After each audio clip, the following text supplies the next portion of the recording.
Welcome to the Great Detectives of Old Time Radio. From Boise, Idaho, this is your host, Adam Graham.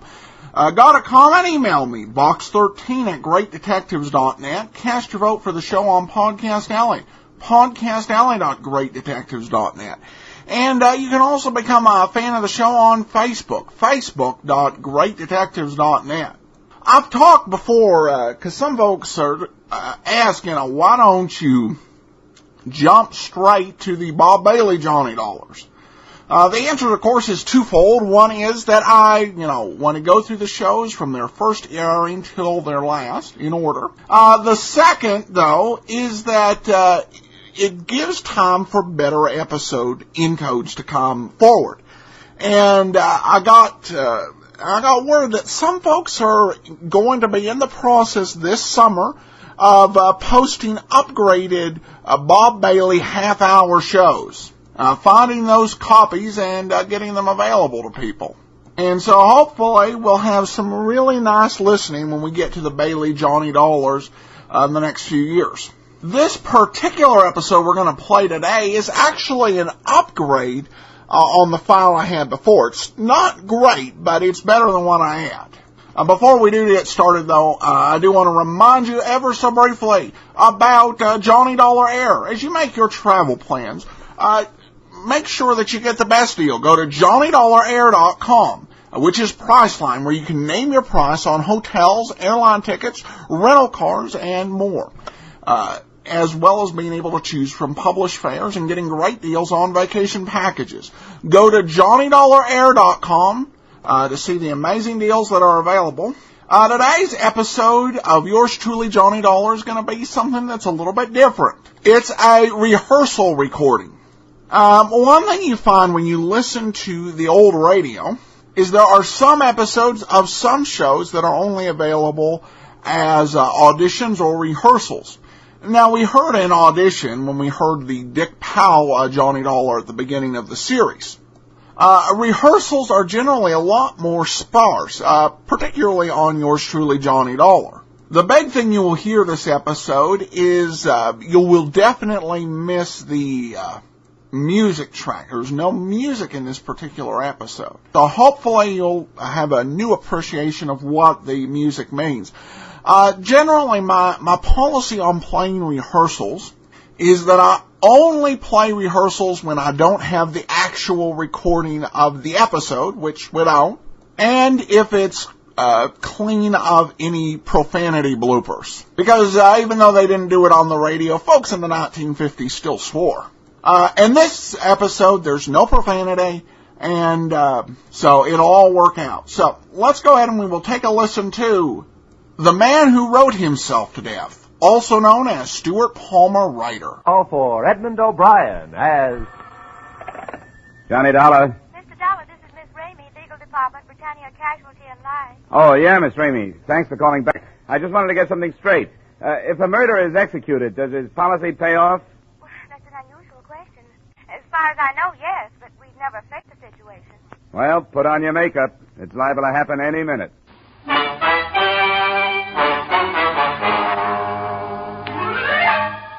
Edmund O'Brien in another transcribed adventure of the man with the action-packed expense account, America's fabulous freelance insurance investigator. Yours truly, Johnny Dollar.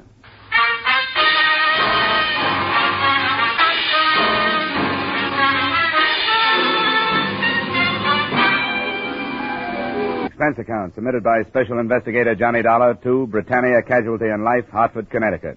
The following is an accounting of expenditures during my investigation of Stuart Palmer, the man who wrote himself to death.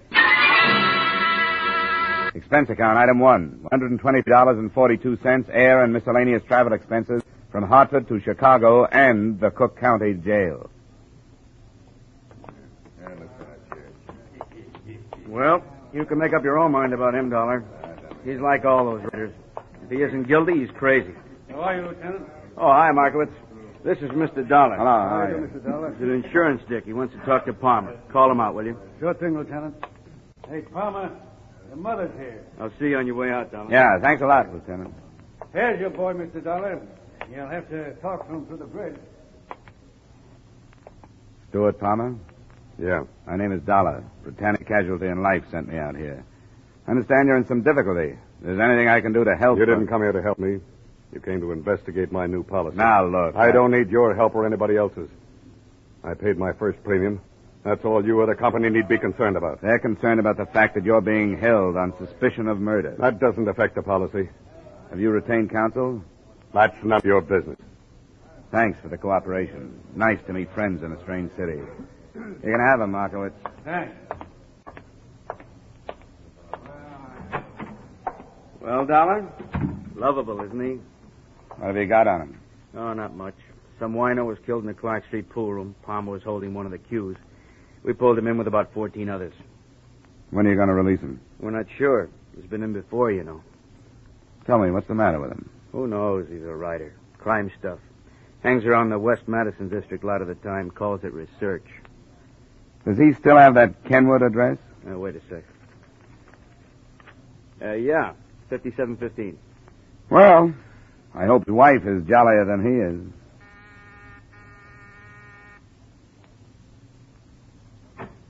Oh, Mr. Martin, I'm sorry. I thought you were somebody else. I am. My name is Dollar.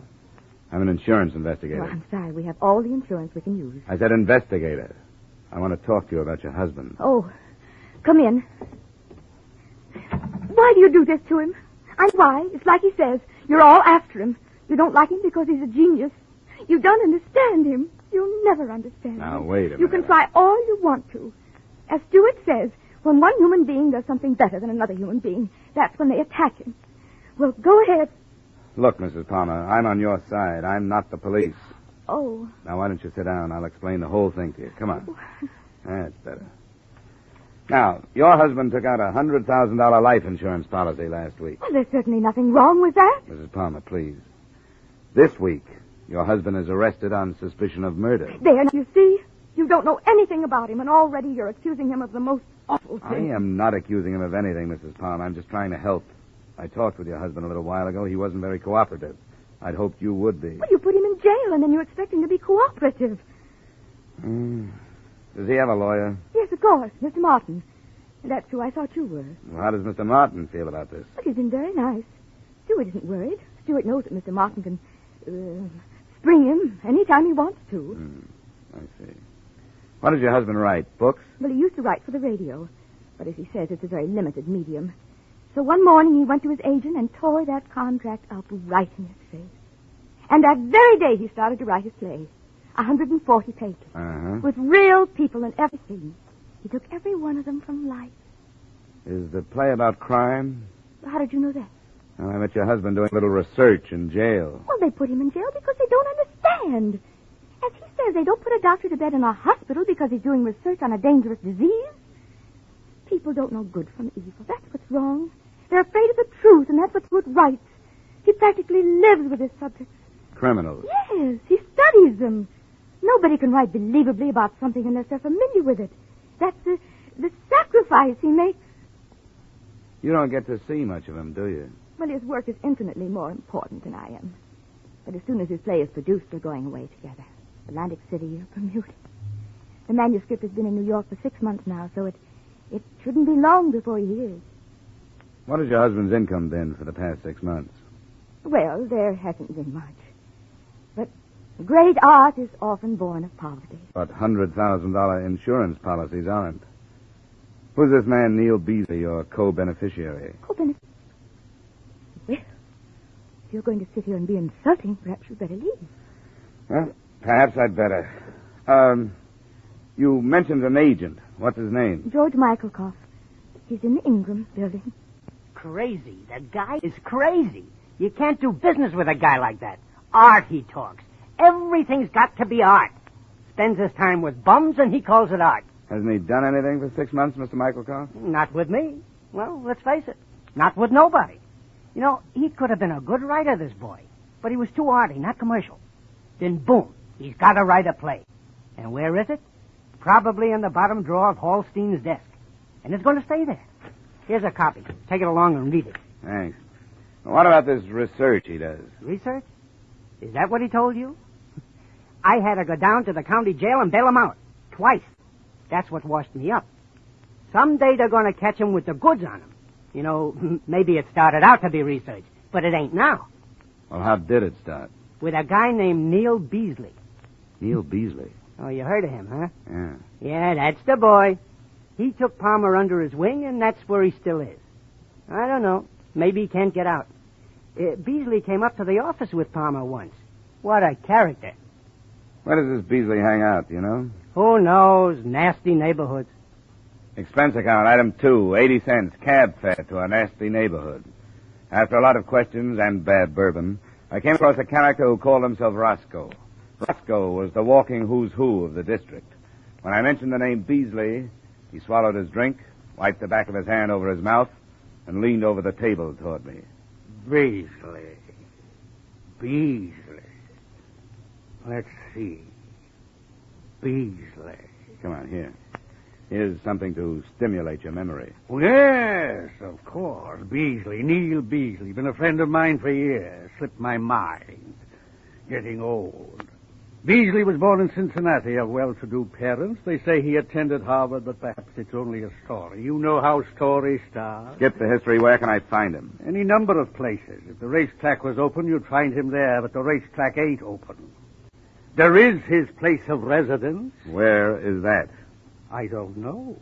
But he must live somewhere. Obviously. What would you suggest? You familiar with the Atomic Tavern up the street? Oh, I'm a stranger in town. Peoria? No. You have the face of a Peoria salesman. I don't know, something in the eyes. Yes, well, the Atomic Tavern up the street.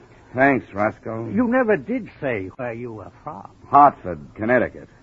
If you're ever in town, look me up. 4 blocks away, squeezed between a delicatessen and a shoe parlor, I came upon the Atomic Tavern. It exploded just as I arrived. Yeah, and stay out.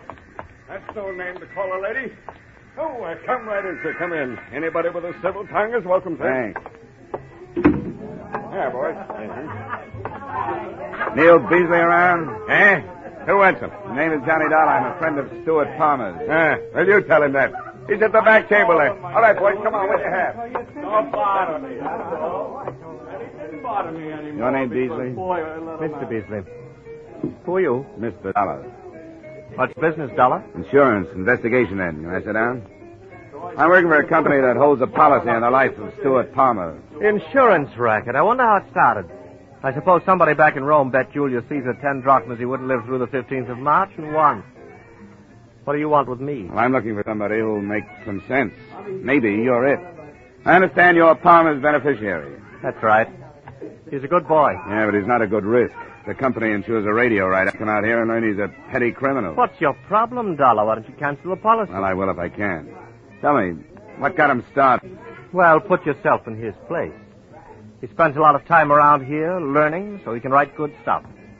He writes good stuff, so good they won't buy it, so he falls back on his education. That's logical, but illegal. Oh, they'll get him. They'll get me, too. It's fate. The bumps on your head, the lines in your hands, the stars, destiny. Who can stop it? Well, that's quite a philosophy you've got. I was looking toward the front of the building. I hadn't seen him come in, but it was Stuart Palmer.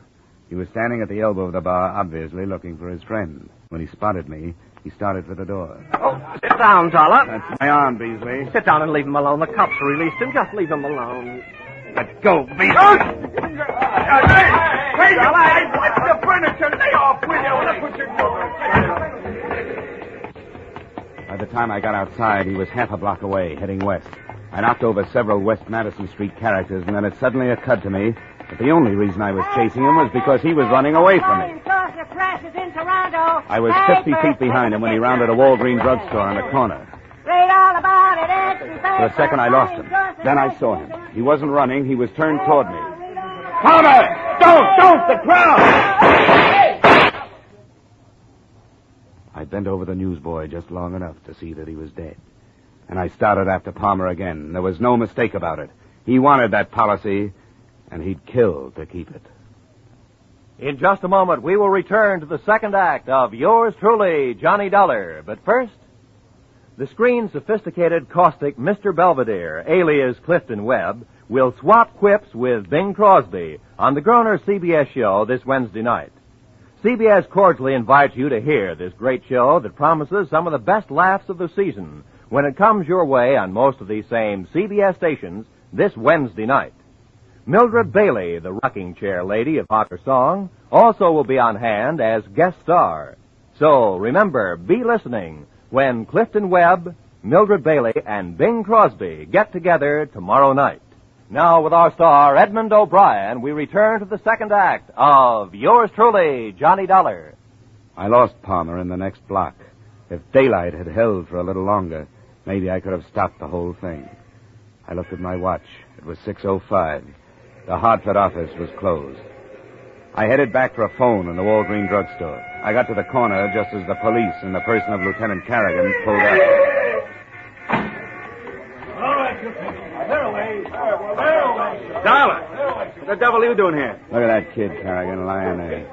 If you hadn't let that maniac out, the boy would still be hawking his papers. Hey, wait a minute. Back off. What are you talking about? Who do you think did it? Palmer. Palmer? Are you sure? Yeah, he was shooting at me. What'd you let him out for? Oh, look, Dollar, there are laws. I told you earlier we didn't have much on him. He was clear. Well, he's sure not clear on this one. Huh. Kid only had 3 papers left. I think you better tell me what happened, Dollar. Well, let's go away from here. Yeah. Oh, hey, folks, why don't you go home? Come on, move, huh? I don't know what there is about people. They're just glad it wasn't their kid. Well, here's the tale. I came down here to find a guy named Neil Beasley, a friend of Palmer's. Palmer showed up in the joint. When he saw me, he made a dash up the street. I took out after him, and when I got to the corner, he opened up. The kid was standing next to me. After the gunfire, I went after Palmer again. Believe me, I wish I'd caught him. Yeah. Sergeant? Yes, Lieutenant. Put out a general on Stuart Palmer. All the dope's in my office. Yes. Well, why would he want to kill you? That's a $100,000 question, Lieutenant. I'll be in the drugstore. Gotta make a phone call.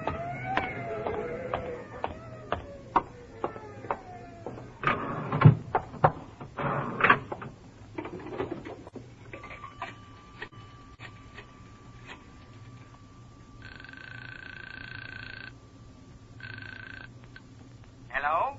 Mr. Sandal? Yes? Sorry to bother you at home. I'm on the Palmer case out of your Hartford office. Oh, yes. Mr. Dollar, isn't it? That's right. How are you making out? Well, things couldn't be worse. Your only move is to cancel the policy, sir.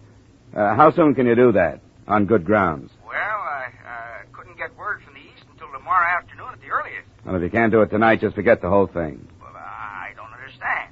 Well, the police have put out a general alarm for the policyholder, dead or alive. And the odds are on the bad side. Oh, well, all right, Dollar. I'll do what I can. I'll get on the phone to Hartford as soon as I hang up. Good. I won't keep you waiting. Bye. Expense account item 4, $1.80 cab fare back to Mrs. Palmer's apartment.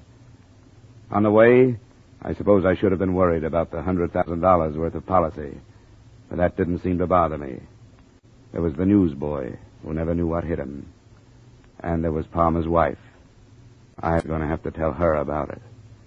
But I knew even before I got to the apartment that she'd never believe me. I don't believe you. Of course you don't. And you don't want to. You don't want to believe anything bad about him. You want to just go on complimenting yourself on being married to the greatest man on earth. But you're way wrong. Where is he? I don't know. And you can't make me believe you. Why would he kill anybody? Well, my guess is that he's doing it for you. Oh, that's a terrible thing to say.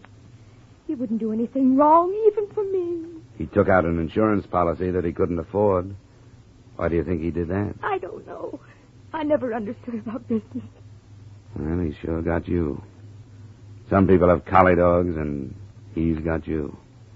He comes home, pat you on the head, so you'll look up at him and tell him how wonderful he is. You know why? Because nobody else will. You just don't understand. You just don't understand at all. How long has it been since he treated you like a woman? Bought you things like candy, flowers. When was the last time he spent an evening with you? Why are you saying these things? Well, I'm trying to tell you that he failed, both as a writer and as a husband. Don't you see? He's trying to make it up to you. He wants the police to kill him so you'll collect the insurance. That's a lie. Where is he, Marion? Oh. Hello? Yes? No, he's here now. Why do you say that? No. Stuart, where are you? He hung up.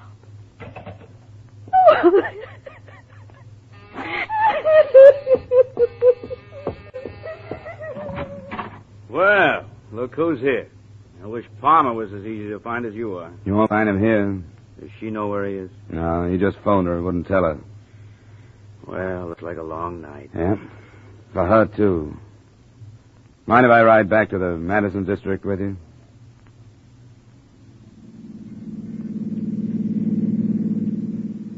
That's quite a theory, Dollar. What happens to a guy to get him in a mess like this? I don't know. Burned too many bridges, I guess. Made a stand with his agent. Told everybody he'd show him he was right. Now he can't do it. Oh, people. I don't know. Maybe I've been in homicide too long. I used to think a lot about things like this. You know, wonder about what started these characters, what got them to the place where I'd have to go after them. No more. Their problems aren't mine. All I worry about now is how to get them without getting anybody else hurt. You've got a nice, simple job, Lieutenant Carrigan. Yeah. I was thinking of that. You want him alive? The insurance company does. I hope it works out for you. I can't take any chances. We always try to save him for a trial. But if you're right about this one, he'll come out with a gun. Those are the kind we have to stop. You know, this could turn into a very unpleasant situation.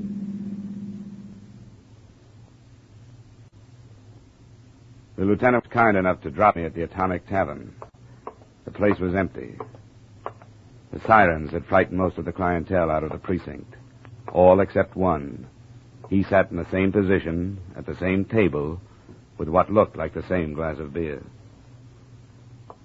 Hello, Beasley. Mr. Beasley. I was expecting you. Sit down. Thanks. How's the insurance business? Well, sometimes we sell too much. You know where Palmer is? Surely, always know where Palmer is. He tells me things he wouldn't tell anyone else. You may not care, Mr. Beasley, but you just made yourself an accessory to insurance fraud. Not unless I tell the police where he is. And then your company is out the $100,000. And you're in 10. I'll tell you the truth. I don't want that money. I don't want a penny of that money. It looked good at first. He wanted to give his wife a break, offered me $10,000 to help him out. How did you help him out? Well, take right now, for instance. I could have tipped the cops twice a minute since it happened.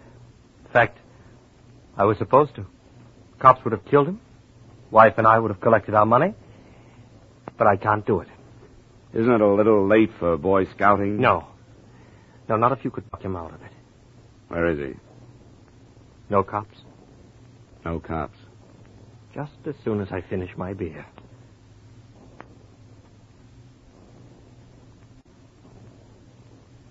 We walked down Halstead with the red streetcars rumbling by and the fruit trucks and the chicken wagons.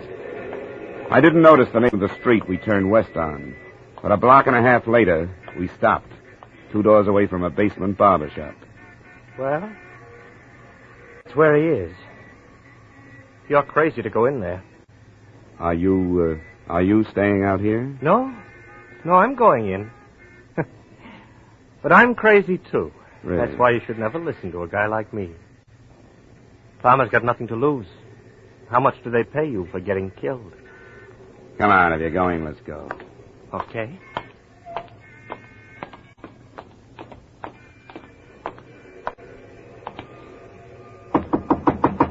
Farmer, it's Beasley. Let me in. Good work, Neil. Bring him in quick. You've got a good line, Beasley. Mr. Beasley. So good, I believe it myself. What's that supposed to mean? Oh, Palmer, it's a bad deal all the way around. What do you want to do, make history? You won't go down in any books. What's got into you? You helped me lay out the whole thing. Oh, yes, it looked good, but it won't work. He's right, Palmer. It won't work. I put through a cancellation request on your policy. But it hasn't gone through yet. If it had, you wouldn't have come in here. It's no good, Palmer. Even if it doesn't come through, they'll fight it in court after you're dead. We've got too much against you. How far will they get without your testimony? You aren't going to be around to give it. Well, that's no good either. If you kill me, that'll clinch it. Oh, come on, use your head, Palmer. You've got a chance. The newsboy is only a second-degree rap. There was no premeditation. You're trying awful hard to save that company of yours $100,000. Listen, there isn't a commission big enough to make me come here. All right, then why did you come? I don't know. Maybe because way back in my mind I thought to myself, I can get to this guy. Maybe it was your wife that made me come. I just saw her, Palmer. You know, you aren't doing her any favors by getting yourself killed. She loves you too much. You can't buy a thing like that off with $100,000. They're coming. I didn't tip them. They must have followed us down. It doesn't make any difference how they get here. Just so they come. Oh, watch it, Dollar. Stay away from me. Nobody's going to stop me now. This is what they all wanted. Like a big literary agent with the big promises. Great play, he tells them. Yes, and the old friends. They'll cut the story out of the papers and they'll save it in the desk drawer. Poor Stu, they'll say. He could have been a good boy. Well, all right, they can save it. It's gonna pay off. That's what counts. It won't pay off, and you know it. The only guy that wants it this way is you, because you haven't got the guts to go on. Palmer, we know you're in there. We'll give you 30 seconds, Palmer. I'll be right out. Palmer, it's waste, Palmer. It's for nothing. It's no use, Dollar. He's going to do it. Better lie down on the floor.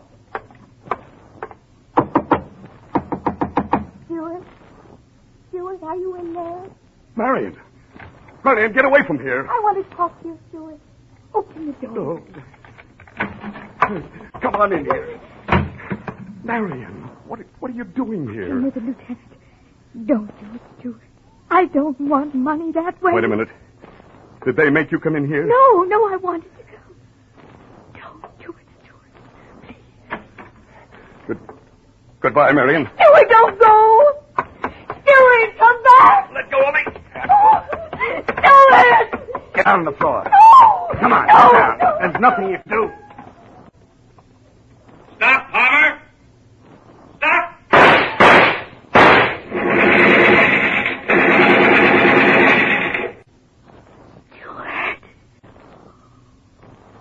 As you know, Palmer's policy was not canceled before he died.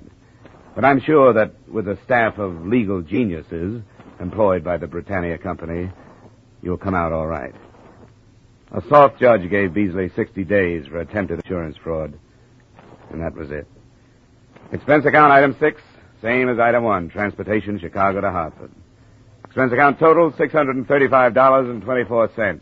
Oh, almost forgot. Item 7, 35 cents tip to Western Union boy. Telegram from Marion Palmer. Contents? Thought you'd like to know. Stuart's play accepted for production on Broadway. Yours truly, Johnny Dollar. Yours truly, Johnny Dollar, stars Edmund O'Brien in the title role. It is written by Gil Dowd and David Ellis, with music composed and conducted by Leith Stevens. Edmund O'Brien can currently be seen in the Harry M. Popkin United Artists production, DOA. Featured in tonight's cast were Lorene Tuttle, Larry Dobkin, Bill Boucher, Bill Gray, Jack Crucian, and Herb Butterfield. Yours truly, Johnny Dollar, is produced and directed by Jaime Del Valle. Welcome back. You know, this was a very downbeat episode. Though downbeat, I think, in the traditional film noir sense of being downbeat, which, in a way, I guess, is good. The episode was what makes this fascinating and could lend itself to hours of analysis fun is the idea that this show was written about the dark impulses of mystery writers. And it was on a mystery show, and so therefore was written by mystery writers. This is the public, you know, and I think we have a picture sometimes of mystery writers as being devious people. That's why there's kind of gossipy rumors, pretty much unsubstantiated, about Edgar Allan Poe and Arthur Conan Doyle having been themselves murderers. Because we imagine that if you're the type of person who can sit around and think of ways to kill people, that you might try it out in real life. Of course, that's an oversimplification, but it's fascinating how this kind of played into it. Again, given that this was written by people who wrote mysteries for a living.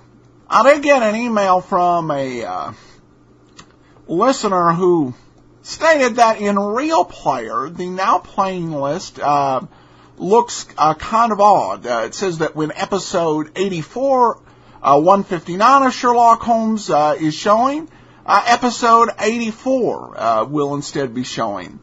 And several things show up as the same Box 13 episode. To me, this kind of sounds like it might be a Real Player issue, because I'm not sure why it would be displaying that way. If you run into that technical difficulty, let me know. Quick comment here. I'm a regular listener now. Thanks for bringing us the best and great detectives. Well, thanks so much. And that was from Podcast Alley. And remind you once again, please cast your vote for the show on Podcast Alley. podcastalley.greatdetectives.net. You can become a fan on Facebook, facebook.greatdetectives.net. And as always, send your emails to box13@greatdetectives.net. We'll be back on Monday with Box 13, and next Friday, join us for yours truly, Johnny Dollar. From Boise, Idaho, this is your host, Adam Graham, signing off.